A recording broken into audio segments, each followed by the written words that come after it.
Pak yang geli adalah masa tu lepas PJ. After PJ tu ada kelas lain pula. So kita kena tukar balik lah baju. Dulu kena tukar balik baju. Betul. Nak jangan ceritanya, kita tukar lah dalam tandas, yang tandas mangkuk tu.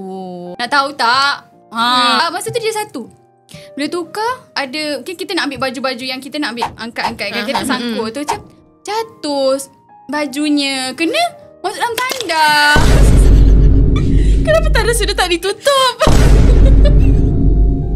Dia tandas jamban yang mangkuk, yang Cangkuk. tu. Bukan yang duduk. Bukan duduk kan. Dah lah jatuh yang betul-betul lubang dia. Bukan jatuh tepi-tepi. Tapi boleh ambil lah. Ambil lepas tu aku cakap, alamak macam ni. Lepas tu pakai je lah dulu. Lepas tu Pak yang paling geli adalah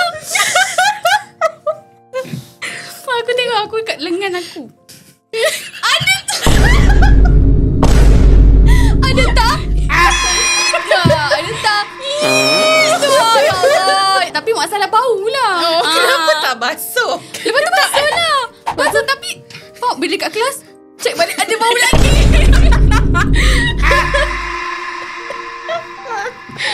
Ya Allah, kalau aku ingat balik, ya Allah. Lepas tu ada orang, ada kawan kelas tegur. Nasib baik tak ada siapa tegur. Diam je. Memang lipat-lipat lah. Memang lipat-lipat. Jangan jarakkan lah masa kelas, diam je. Tapi yang penting lengan tu memang dah dulu masuk ke lubang tu sebab dulu. dia panjang kan. Dia lubang tu dulu. Kita tarik, sangkut-sangkut lah. Apa dia kan. Tak tahu. Faham tak?